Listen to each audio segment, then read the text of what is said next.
الحمد للہ رب العالمین والصلاة والسلام علی نبینا محمد صلی اللہ علیہ وسلم وعلی آلہ واصحابہ اجمعین ومن تبعہم بإحسان الی یوم الدین واشہد ان لا الہ الا اللہ وحدہ لا شریک لہ واشہد ان محمدا عبدہ ورسولہ۔ معزز سامعین کرام، ایک مسئلہ ہے کہ اس ماہ محرم کے اندر یوم عاشورہ کے موقع پر بہت سے لوگ امیر معاویہ کے بیٹے یزید کو برا بھلا کہتے، یزید کو سب و شتم کا نشانہ بناتے ہیں۔ تو اس سلسلے میں ہمارا اور آپ کا موقف کیا ہونا چاہیے؟ اور جیسے کہا جاتا ہے کہ یزید نے حضرت حسین رضی اللہ تعالیٰ عنہ کو قتل کروایا یا قتل کرانے میں ملوث تھا وغیرہ وغیرہ، یہ بات درست ہے یا نہیں؟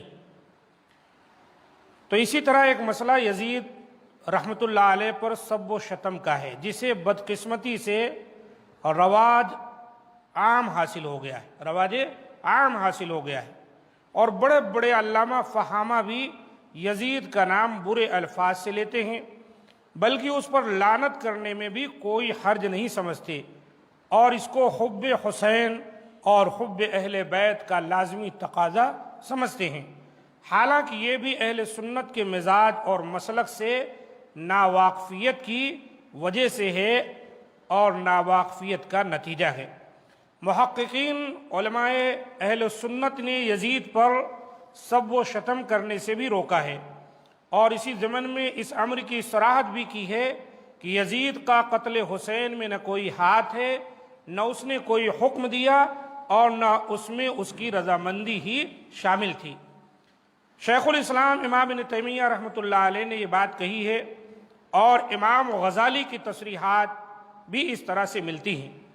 امام غزالی رحمۃ اللہ علیہ نے جو بات اس سلسلے میں کہی ہے، وہ کہتے ہیں ما صح قتلہ للحسین رضی اللہ عنہ ولا امرہ ولا رضاہ بذلک ومہما لم یصح ذلک عنہ ولم یجز ان یظن ذلک فإن اساءة الظن ایضا بالمسلم حرام۔ قال اللہ تعالی یا ایہا الذین آمنوا اجتنبوا کثیرا من الظن ان بعض الظن اثم فهذا الامر لا يعلم حقيقته اصلا واذا لم يعرف وجب احسان الظن بكل مسلم يمكن احسان الظن به۔ یعنی حضرت حسین رضی اللہ تعالیٰ عنہ کو یزید کا قتل کرنا یا ان کے قتل کرنے کا حکم دینا یا ان کے قتل پر راضی ہونا، تینوں باتیں درست نہیں، اور جب یہ باتیں یزید کے متعلق ثابت ہی نہیں تو پھر یہ بھی جائز نہیں کہ اس کے متعلق ایسی بدگمانی رکھی جائے، کیونکہ کسی مسلمان کے متعلق بدگمانی حرام ہے، جیسا کہ اللہ تعالیٰ کا فرمان کہ یا ایھا الذین آمنوا اجتنبوا کثیرا من الظن، کہ اہل ایمان تم بہت زیادہ بدگمانی سے بچو۔ کیوں؟ ان بعض الظن اثم، اس لیے کہ ہمیشہ بدگمانیاں اچھی نہیں ہوتی، بہت سی بدگمانیاں یوں ہیں کہ وہ عین گناہ ہو جاتی ہیں۔ تو قرآن مجید سے یہ ثابت ہے کہ ہم بدگمانی نہ کریں، بنا بنی ہر مسلمان سے حسن ظن رکھنے کے وجوب کا اطلاق یزید سے حسن ظن رکھنے پر بھی ہوتا ہے۔ جب اللہ تعالیٰ نے کہا کہ مسلمانوں کے تئیں تم بدگمانی نہ کرو، تو یزید بھی ایک مسلمان ہے، اس کے تئیں بھی ہم کو محض ان کی باتیں سن کر بدگمانی نہیں کرنی چاہیے۔ تو لہذا یہ کہنا کہ یزید کا ہاتھ تھا حضرت حسین کے قتل کرانے میں، تو یہ سراسر غلط ہے۔ اور اسی طریقے سے اپنی معروف کتاب احیاء العلوم میں امام غزالی رحمۃ اللہ علیہ کہتے ہیں فَإِنْ قِيلَ هَلْ يَجُوزُ لَعْنُ يَزِيدَ بِقَوْنِهِ قَاتِلَ الْحُسَيْنِ فَإِنْ قِيلَ هَلْ يَجُوزُ لَعْنُ يَزِيدَ بِقَوْنِهِ قَاتِلِ الْحُسَيْنِ أَوْ آمِرًا بِهِ قُلْنَا هَذَا لَمْ يَثْبُتْ أَصْلًا وَلَا يَجُوزُ أَنْ يُقَالَ إِنَّهُ قَتَلَهُ أَوْ أَمَرَ بِهِ مَا لَمْ يَثْبُتْ۔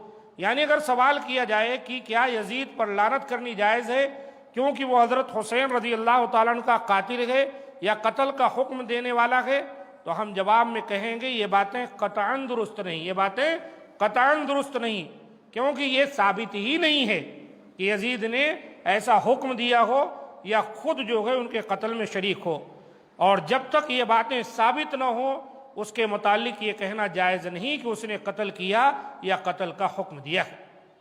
یہ چیز جو ہے احیاء العلوم کے اندر آئی ہوئی ہے، اور امام غزالی نے وہاں ذکر کیا ہے، احیاء العلوم کی جلد نمبر 3 صفحہ 131 ہے، اور اوپر جو باتیں آئی ہیں وفیات العیان میں ہے، جلد نمبر 2 صفحہ 450 طبع جدید۔ تو اس سے یہ بات معلوم ہوئی کہ بلا وجہ یزید کو بدنام کرنا اور اسے برا بھلا کہنا اور حضرت حسین رضی اللہ تعالیٰ عنہ کا قاتل اسے شمار کرنا یہ درست نہیں ہے، سراسر غلط ہے۔ اور پھر مذکورۃ الصدر مقام پر اپنے فتوے کو آپ نے ان الفاظ پر ختم کیا ہے، وَأَمَّا التَّرَحُّمُ عَلَيْهِ فَجَائِزٌ بل مستحب بل هو داخل في قولنا في كل صلاة اللهم اغفر للمؤمنين والمؤمنات فإنه كان مؤمنا واللہ عالم۔ یعنی یزید کے لیے رحمت کی دعا کرنا، یعنی رحمت اللہ علیہ کہنا نہ صرف جائز بلکہ مستحب ہے، اور وہ اس دعا میں داخل ہے جو ہم کہا کرتے ہیں کہ اے اللہ مومن مردوں اور مومن عورتوں سب کو بخش دے، اللہم اغفر للمؤمنین والمؤمنات، تو وہ بھی ایک مومن ہے، مسلمان ہے، اس میں وہ خود بخود داخل ہو گیا۔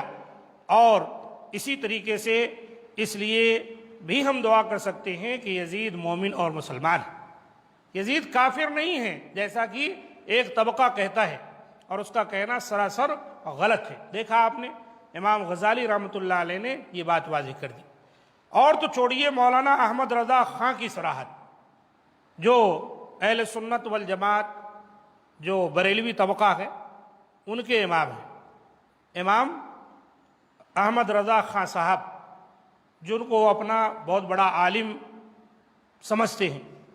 مولانا احمد رضا خان صاحب فاضل بریلوی جو تکفیر مسلم میں نہایت بے باک مانے جاتے ہیں، یزید رحمۃ اللہ علیہ کے بارے میں یہ وضاحت فرمانے کے بعد کہ امام احمد رحمۃ اللہ علیہ وغیرہ اسے کافر جانتے ہیں اور امام غزالی وغیرہ مسلمان کہتے ہیں، اپنا مسلک یہ بیان کرتے ہیں کہ اور ہمارے امام سکوت فرماتے ہیں کہ ہم نہ مسلمان کہیں نہ کافر، لہذا یہاں بھی سکوت کریں گے۔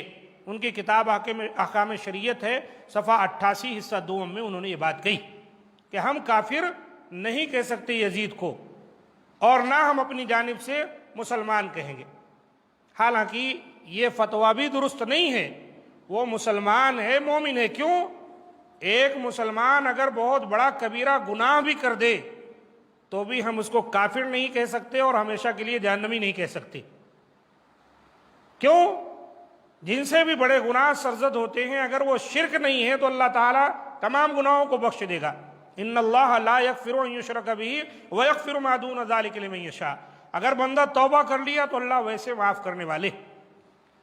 فسق و فجور کے افسانے، رہی بات یزید رحمۃ اللہ علیہ کے فسق و فجور کے افسانوں کی، تو یہ بھی یکسر غلط ہے، جس کی تردید کے لیے خود حضرت حسین رضی اللہ تعالیٰ عنہ کے برادر اکبر محمد بن الحنفیہ کا یہ بیان ہے جو کہ کافی ہے، جو انہوں نے اس کے متعلق بیان کیا ہے۔ محمد بن حنفیہ یہ حضرت علی رضی اللہ تعالیٰ عنہ کے بیٹے ہیں، لیکن فاطمہ سے نہیں، دوسری بیوی سے ہیں، اسی لیے ان کو ان کے ماں کی طرف جو ہے منسوب کیا گیا۔ تو یہ بھی حضرت حسن اور حسین کے بھائی ہی ہیں، باپ ایک ہیں مائیں الگ ہیں۔ یہ جو ہے خود جو ہے یزید رحمۃ اللہ علیہ کے بارے میں کیا کہتے ہیں، غور کیجئے۔ کہتے ہیں ما رأیت منہ ما تذکرون وقد حضرتہ واقمت عندہ فرأیتہ مواظبا علی الصلاۃ متحریا للخیر یسأل عن الفقہ ملازما للسنہ۔ یعنی تم ان کے متعلق، یزید کے متعلق جو کچھ کہتے ہو، میں نے ان میں ایسی کوئی چیز نہیں دیکھی۔ میں نے ان کے ہاں قیام کیا، میں نے انہیں پکا نمازی، خیر کا متلاشی، مسائل شریعت سے لگاؤ رکھنے والا اور سنت کا پابند پایا۔ البدایہ والنہایہ میں علامہ ابن کثیر رحمۃ اللہ علیہ نے یہ بات کہی ہے، جلد نمبر 8 صفحہ 234۔ یہ بات اس لیے کہ کچھ لوگ جو ہے یزید رحمۃ اللہ علیہ کے پاس گئے، ان کے یہاں کھائے پیے، خوب ان کی تعریف کیے، اور لوٹ کر آنے کے بعد ان پر الزام اور عیب لگانے لگ گئے، کہنے لگے وہ تو شرابی ہے، وہ تو بدکار ہے، فاسق ہے، فاجر ہے، اس قسم کی باتیں کہنے لگے، اور محمد بن حنفیہ کا تعاون چاہے کہ وہ بھی ان کے ساتھ مل جائیں۔ تو انہوں نے برملا اعلان کیا، کہا تم غلط کہتے ہو، میں خود یزید سے ملا ہوا ہوں، اور یزید کو میں نے پایا کہ وہ نماز پڑھتا ہے، دیندار ہے، فقہی مسائل اور اسی طرح سنت سے دینی باتیں سیکھنے کا جو ہے وہ پابند ہے۔ جب اس کی عادتیں ایسی ہیں تو یہ باتیں جو تم لوگ کہتے ہو سراسر غلط ہے۔ تو وہ لوگ کہنے لگے کہ نہیں، وہ سب تم کو دکھانے کے لیے اس نے کیا تھا۔ تو محمد بن حنفیہ رحمۃ اللہ علیہ نے کہا یہ کیا باتیں ہوئی تمہاری، مجھے دکھانے کے لیے کیوں کہے گا بھائی، میں کیا ہوں، میں کوئی بادشاہ ہوں، میرے اندر کوئی طاقت ہے کہ مجھ کو دکھانے کے لیے اس کو یہ الٹی سیدھی چیزیں کرنی پڑیں گی؟ تو اس سے پتہ چلا کہ جو الزام دیا جاتا ہے وہ سراسر الزام ہی ہے، بہتان ہے۔ یزید کو یزید رحمۃ اللہ علیہ کہنا کوئی گناہ نہیں بلکہ مستحب ہے، جیسا امام غزالی نے کہا ایک مسلمان ہونے کی حیثیت سے مستحب ہے کہ یزید رحمۃ اللہ علیہ کہا جائے۔ اور اسی طریقے سے نبی صلی اللہ علیہ وسلم کی بھی ایک بشارت ملتی ہے، غزوہ قسطنطنیہ کے شرکاء کی مغفرت کے لیے بشارت نبوی۔ بخاری شریف کی حدیث ہے کہ آپ صلی اللہ علیہ وسلم نے فرمایا کہ اول جیش من امتی یغزون مدینۃ قیصر مغفور لہم، میری امت کا پہلا لشکر جو قیصر کے شہر قسطنطنیہ میں جہاد کرے گا وہ بخشا ہوا ہے۔ صحیح بخاری کی حدیث ہے 2954 نمبر کی، یہ نبی صلی اللہ علیہ وسلم نے بیان فرمایا۔ اور یزید جو ہے، جو لوگ یزید کو برا بلا کہتے ہیں ان کو اس بات کو یاد کرنا چاہیے کہ غزوہ قسطنطنیہ جو ہے اس کے اندر یزید جو ہے نہ کہ شریک تھے بلکہ اس غزوہ کے کمانڈر تھے۔ جب اللہ کے رسول ہی نے کہہ دیا کہ جو قسطنطنیہ جو قیصر کا شہر ہے وہاں پر جا کر جہاد کرے گا تو پہلا جو جیش، پہلا جو لشکر جائے گا مغفور لہم، وہ سب کے سب بخشے ہوئے ہیں۔ تو اللہ کے رسول کی زبان سے نکلی ہوئی بات ہے، یہ کوئی اخبار کی باتیں نہیں ہیں، نہ کسی کی جو ہے سنی سنائی باتیں۔ بخاری شریف کی حدیث ہے، امیر معاویہ کے دور میں یہ لشکر تیار کیا گیا تھا اور یزید اس کا کمانڈر، اور اس میں صحابہ کرام بھی تھے بعض۔ اگر اسی طرح حالت یزید کی رہتی تو صحابہ کرام اس کی کمانڈنگ میں جا سکتے تھے؟ ہرگز نہیں جا سکتے تھے۔ اور اللہ کے رسول نے جب مغفور لہم کہہ دیا تو مسئلہ ہی ختم ہو گیا، اس میں کوئی شک نہیں۔ حضرت حسین رضی اللہ تعالیٰ عنہ کی شہادت جو ہوئی ہے یزید کی حکمرانی میں یا کہہ لیں خلافت میں ہوئی ہے، لیکن یزید کا حکم یا یزید کا اپنا اس کے اندر عمل دخل قطعی نہیں تھا، بلکہ یزید اس بات سے خوش بھی نہیں تھا۔ اگر کچھ لوگ یہ سمجھتے ہیں یزید خوش تھا تو بالکل سراسر غلط ہے۔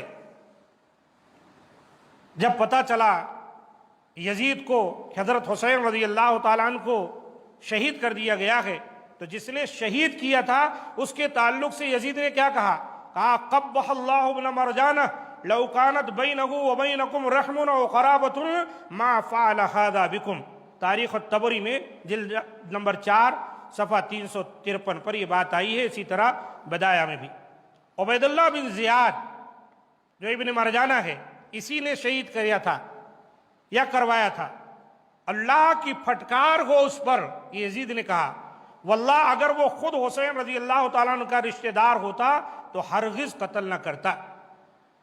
اور کہا قد كنت ارضى من طاعة اہل العراق بدون قتل الحسین، بغیر قتل حسین کے بھی میں اہل عراق کی اطاعت منظور کر سکتا تھا۔ اہل عراق نے یہ کیا کیا، کیوں حسین کو قتل کر دیا؟ حسین کو قتل کرنے کی اگر وجہ سے وہ یہ چاہتے تھے کہ عراقی جو ہے میری اطاعت قبول کریں گے تو حسین کو نہ بھی قتل کرتے تو میں ان کی اطاعت کو قبول کر لیتا۔ پھر اس نے حضرت حسین رضی اللہ تعالیٰ عنہ کے پسماندگان کی بڑی خاطر تواضع کی اور عزت کے ساتھ انہیں مدینہ واپس پہنچا دیا۔ دیکھیے ساری باتیں کتابوں میں لکھی ہوئی ہیں، لیکن کیسے واویلا کیا جاتا ہے، کوئی کہتا ہے یزید پلید ہے، کوئی کہتا ہے یزید کافر ہے۔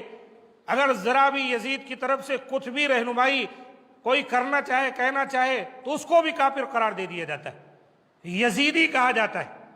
ایک طرف حسینی، ایک طرف یزیدی، یہ پتہ نہیں کہاں کی اصطلاح لوگوں نے گھڑ لی ہے۔ میرے بھائی، یزید اور حسین کا یہ جو جنگ نامہ اور اس کا پس منظر جو بھی بیان کیا جاتا ہے، یہ سب اسلام کے مکمل ہونے کے بعد کا ہے، اور اسلام مکمل ہو گیا تھا نبی صلی اللہ علیہ وسلم جب حجۃ الوداع کے موقع پر تھے۔ یہ آیت کریمہ کالیوم اکملت لکم دینکم واتممت علیکم نعمتی ورضیت لکم الاسلام دینا۔ الیوم اکملت لکم، آج کے دن تمہارے دین کو میں نے مکمل کر دیا، اللہ نے کہا، اور یہ دین تمہارا اسلام ہے، اس سے راضی ہو گیا۔ تو کہنے کا مقصد، اس قسم کی جو باتیں کہی جاتی ہیں، ہم کو اور آپ کو چاہیے کہ اس سلسلے میں بھی ہم تحقیق سے کام لیں۔ اس سلسلے میں ہمارے ایک بہت ہی پائے کے عالم دین تھے، حافظ صلاح الدین یوسف رحمۃ اللہ علیہ، ان کی ایک کتاب ہے رسومات محرم الحرام، رسومات محرم الحرام اور سانحہ کربلا۔ اگر یہ کتاب کسی کے پاس ہے تو اس کو لے لے اور پڑھ لے، اور اس میں مختصر انداز سے انہوں نے بہت ساری باتیں بیان کر دی ہیں، اور اس کے اندر جن لوگوں کے سوالات تھے یا اشکالات تھے اس کا بھی جواب انہوں نے دیا ہے۔ اللہ تعالیٰ سے دعا ہے کہ مولا کریم ہم تمام کو جو حق بات ہے اسے تسلیم کرنے اور اس پر عمل کرنے کی توفیق دے۔ ھذا ما عندی، سبحان ربک رب العزۃ عما یصفون وسلام علی المرسلین والحمد للہ رب العالمین۔